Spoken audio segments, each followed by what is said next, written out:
الحمد لله نحمده ونستعينه ونستغفره ونؤمن به ونتوكل عليه ونعوذ بالله من شرور أنفسنا ومن سيئات أعمالنا من يهده الله فلا مضل له ومن يضلله فلا هادي له ونشهد أن لا إله إلا الله وحده لا شريك له ونشهد أن سيدنا وسندنا وحبيبنا وشفيعنا وطبيب قلوب ربنا ومرشدنا ومولانا محمدا عبده ورسوله أما بعد فأعوذ بالله السميع العليم من الشيطان الرجيم بسم الله الرحمن الرحيم سبحان الذي أسرى بعبده ليلا من المسجد الحرام إلى المسجد الأقصى الذي باركنا حوله لنريه من آياتنا إنه هو السميع البصير قال الله تبارك وتعالى في مقام آخر ولقد رآه نزلة أخرى عند سدرة المنتهى قال النبي صلى الله عليه وسلم عن عائشة رضي الله تعالى عنها قالت كان رسول الله صلى الله عليه وسلم فرضت الصلاة ركعتين في الحضر والسفر فأقرت صلاة السفر وزيد في صلاة الحضر أو كما قال عليه الصلاة والسلام صدق الله العظيم وصدق رسوله النبي الكريم ونحن على ذلك لمن الشاهدين والشاكرين والحمد لله رب العالمين میرے واجب الاحترام معزز بزرگوں، آپ حضرات کے سامنے قرآن کریم فرقان حمید سورہ بنی اسرائیل کی پہلی آیت تلاوت کرنے کا اللہ تعالیٰ نے توفیق عطا فرمائے۔ مختلف قسم کے موضوعات ہماری زندگی کے ساتھ اور زندگی کے ساتھ ساتھ یعنی یہ باندھے ہوئے ہیں، جڑے ہوئے ہیں، اور ہر موضوع کو قرآن کریم نے کسی نہ کسی موڑ پر بیان کیا ہے۔ ایسا کوئی موضوع نہیں ہے، اگر موضوع بدعات، رسومات، خرافات کا ہے تو رد قرآن کریم سے ملے گا۔ اگر موضوع اثبات توحید، رسالت، معاد اور فکر آخرت، اسی طریقے سے ہماری زندگی کے ساتھ ہر اچھے اور برے کام، جس کام کو ہم اگر چھوڑ دیں تو شریعت کے مطابق چھوڑ دیں، جس کام کو اگر ہم کریں تو شریعت کے مطابق کریں، اس کے لیے ہمیں قرآن کریم کا سامنا کرنا پڑے گا، قرآن کریم کی طرف دیکھنا پڑے گا اور قرآن کریم کا مطالعہ کرنا پڑے گا۔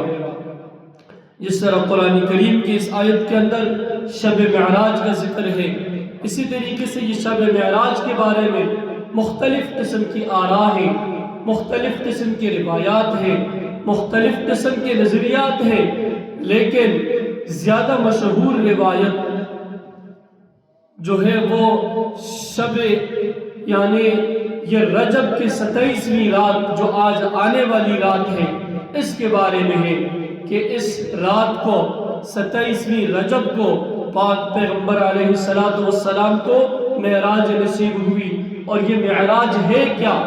معراج ہمیں سبق کیا دیتا ہے؟ معراج کا مطلب کیا ہے؟ قرآن کریم کے اندر اللہ رب العالمین نے جب معراج کے بارے میں یہ واضح کر دیا، نبی علیہ السلام کی اس کی تشریح احادیث کے ذریعے امت کے سامنے پیش کر دی، تو پھر اس کے علاوہ کچھ بھی ہم کریں گے اگر وہ اللہ اور اس کے رسول کی تعلیمات کے مطابق ہے تو ہم اجر و ثواب پائیں گے۔ اگر اللہ اور اس کے رسول کی تعلیمات کے مخالف ہے تو ہمیں اس پر اجر تو دور کے بعد الٹا عذاب میں مبتلا ہونا پڑے گا۔ اس لیے ہر موضوع، ہر عنوان، ہر اپنے کیے ہوئے اعمال کے اس کے لیے ہمیں چاہیے کہ ہم قرآن کریم کی طرف رجوع کریں، ہم رسول اللہ صلی اللہ علیہ وسلم کی احادیث کی طرف رجوع کریں، ان کی طرف نظر ڈالیں، کیا یہ چیزیں، یہ عقیدہ، یہ نظریہ، یہ فکر، یہ سوچ ہمیں ملتی ہے یا نہیں؟ اگر ملتی ہے تو پھر ہم تو اس قرآن کریم کی طرف اس کا رجوع کر کے ہم اس پر عمل کریں، اگر نہیں ملتی ہے تو ہم اس بارے میں خاموشی اختیار کر کے علماء حقہ سے پوچھیں اس کے بارے میں، جس طرح قرآن کریم کے اندر اللہ جل جلالہ نے ارشاد فرمایا، سبحان الذی اسرا بعبدہ، سبحان الذی، پاک ہے وہ ذات۔ کون سی ذات پاک ہے؟ سبحان الذی، پاک ہے وہ ذات ہر قسم کے عیب سے، ہر قسم کی عیب کے ساتھ ساتھ ہر قسم کی تمہارے اعتراضات سے پاک ہے وہ ذات۔ اسرا بعبدہ، اللہ رب العالمین کی ذات پاک ہے، وہ وحدہ لا شریک ذات ہے۔ اللہ رب العالمین کی ذات ہر قسم کی شریکوں سے پاک ہے۔ الذی، وہ ذات، کون سی ذات؟ اسرا، جس نے سیر کرائی، جس نے سفر کروایا، کس کو؟ پیارے پیغمبر علیہ السلام کو۔ کب کرائی؟ کس دن کرائی؟ فرمایا بعبدہ، اپنے بندے کو۔ بعبدہ، یہاں اس لفظ کے اندر اگر آپ غور کریں، فکر کریں تو بہت سارے اختلافات سے ہمارا ذہن پاک اور صاف ہو جائے گا۔ بعبدہ، اپنے بندے کو، بنورہ، بملائکتہ نہیں فرمایا کہ اپنے فرشتے کو، بنورہ، اپنے نور کو نہیں فرمایا، بعبدہ، اپنے بندے کو۔ وہ بندہ جس کے ہر سنت کو آپ زندہ کریں گے، اس کی سنتوں کے مطابق پڑھیں گے، اس کے سنتوں کے مطابق زندگی گزاریں گے تو یہ آپ کے لیے دنیا کے اندر نور ہی نور ہے۔ بعبدہ لیلا من المسجد الحرام، جب راتوں رات سیر کرایا، راتوں رات آسمانوں کی طرف لے گیا، من المسجد الحرامی، مسجد حرام سے لے کے گیا، الی المسجد الاقصی، مسجد اقصی کی طرف، الذی، وہ ذات، وہ جگہ، وہ بارکنا، ہم نے برکتیں دی، ہم نے بے حد و بے پناہ بے تاشا برکتیں عطا فرمائی، حولہ، کہاں پر؟ اس کے ارد گرد، لنریہ، تاکہ ہم اس کو دکھائیں، من آیاتنا، اپنی نشانیوں میں سے۔ میرے پاک پیغمبر علیہ السلام کو راتوں رات آسمانوں تک لے کے جانا، پھر آسمانوں سے واپس مسجد اقصی پہ لے آنا، تمام انبیاء کرام کو ان کے اقتداء میں کھڑا کرنا، امام الانبیاء علیہ السلام کو امامت کے طور پہ آگے لانا، تمام انبیاء کو نماز پڑھانا، یہی تو برکتیں ہیں۔ من آیاتنا، یہ تو اللہ رب العالمین کی طرف سے نشانیاں ہیں۔ انہو هو السمیع البصیر، یقیناً وہی ذات خوب دیکھنے والا، خوب سننے والا ہے، وہی ہے سمیع، وہی ہے سننے والا، وہی ہے بصیر، وہی ہے دیکھنے والا، وہی ہے خبر رکھنے والا، وہی ہے حکمتوں والا، وہی ہے جاننے والا۔ یہ قرآن کریم نے جا بجا ہر جگہ پر اپنے رب العالمین نے اپنے صفات قرآن کے اندر بیان کر دیے۔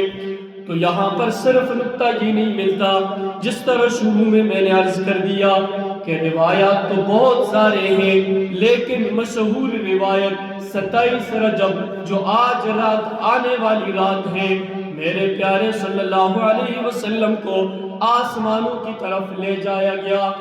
وہاں پر جب لے جایا گیا، اس سے پہلے اور اس سے بھی پہلے تمام امتوں کے اندر، تمام انبیاء کی امتوں میں، تمام اس وقت جتنی بھی زندگی گزرتی آ رہی تھی، صرف صبح اور شام کی نمازیں کی، صرف صبح اور شام کی نمازیں دی، 2 نمازیں، اور وہ نمازیں بھی 2 رکعتوں والی۔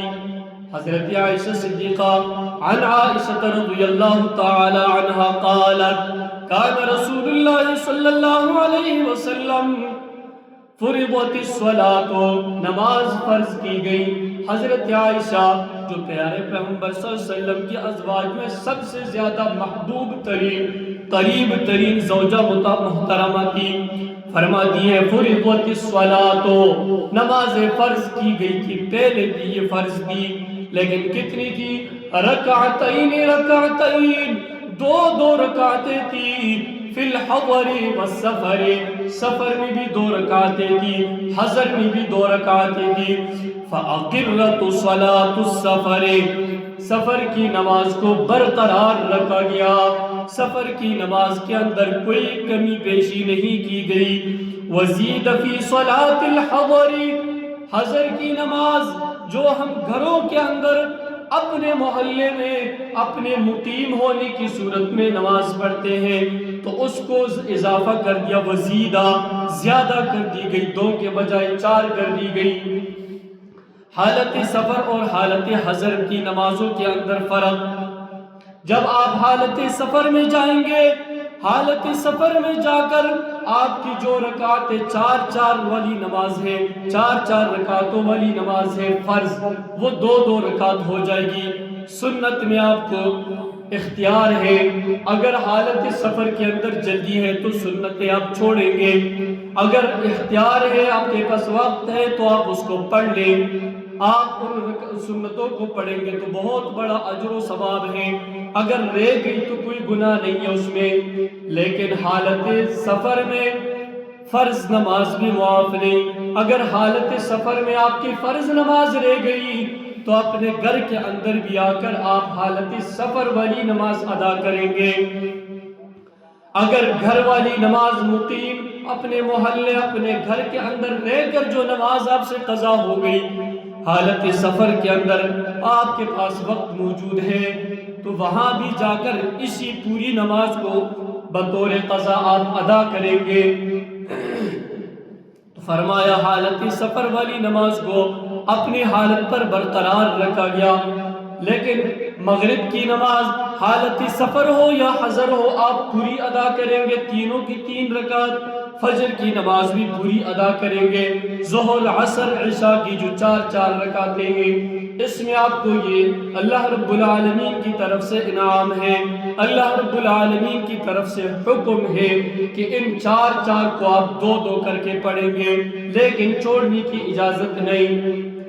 انسان کی روح جب تک موجود ہے تو انسان کی جگہ دوسرا انسان کوئی بھی فرض نماز نہیں ادا کر سکتا۔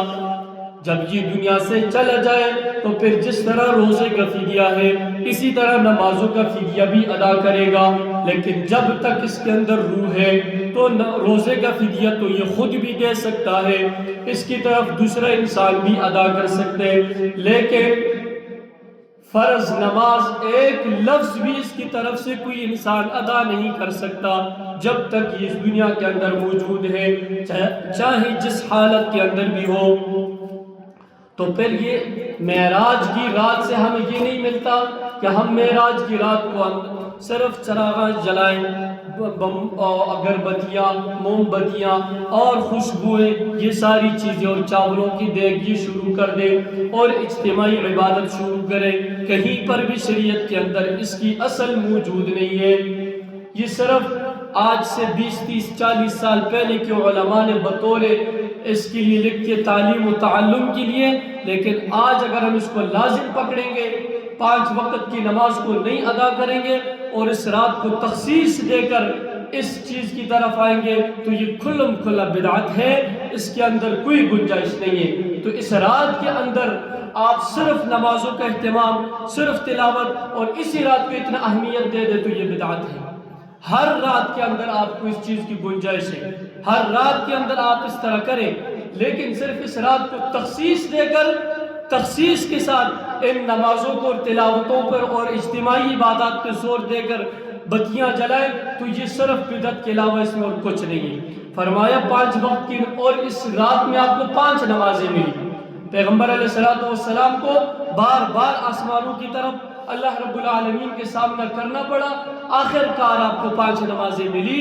50 نمازوں سے 5 پہ آ کر اب بدبختی یہ ہے کہ ہم 5 نماز پڑھنے کے لیے مسجد تو دور کی بات ہے، گھر کے اندر بھی پڑھنے کے لیے تیار نہیں ہے۔ اور فرمایا الصلاۃ معراج المؤمن، ہم پیغمبر کریم کی اس معراج کو تو یاد کرتے ہیں، اس رات کو بھی مناتے ہیں، اس دن کو بھی مناتے ہیں، لیکن مومن کی معراج نماز ہے، خود ہم نماز کو نہیں پڑھتے۔ اور فرمایا نماز مومن کا معراج ہے، کما قال النبی صلی اللہ علیہ وسلم القرب من اللہ فی المعراج، اللہ کے قریب بندہ کب ہوتا ہے؟ جب وہ حالت نماز میں ہوتا ہے۔ کذالک ینال المؤمن العرب قرب فی الصلاۃ، اسی طرح مومن جس طرح نبی علیہ السلام اللہ کے نزدیک چلے گئے، اللہ کے قریب ہوئے، تو جب حالت نماز میں آپ نماز پڑھیں گے تو آپ بھی اللہ کے قریب ہو جائیں گے۔ الصلاۃ غذاء الروح وتجدید الایمان، مومن کی غذا صلاۃ جو ہے یہ غذا ہے روح کی، نماز روح کی غذا ہے، وتجدید الایمان، اور ایمان کی تجدید، ایمان کے لیے جدت اس میں ملتا ہے۔ الصلاۃ تنہی عن الفحشاء، نماز تو بے حیائی، ناشائستہ فضول قسم کی حرکات و سکنات سے روکتی ہے، وتقرب الی اللہ، اور اللہ کے قریب کر دیتی ہے۔ لیکن نماز کون سی نماز؟ جب ہم سلام پھیرے تو ہمیں پتہ ہو کہ ہم نے رکوع میں کتنی بار تسبیح پڑھی، ہم نے سجدے میں کتنی بار تسبیحات پڑھی، ہم نے سورہ فاتحہ کے بعد پہلی، دوسری، تیسری اور چوتھی رکعت میں کون سی صورتیں پڑھی۔ اگر ہمیں اس کا بھی پتہ نہ ہو تو عمل تو ہو گیا لیکن اس نماز کا ہمیں کوئی فائدہ نہیں ہوگا۔ اقرب ما یکون العبد من ربہ، اپنے رب کا سب سے زیادہ قریب بندہ کب ہوتا ہے؟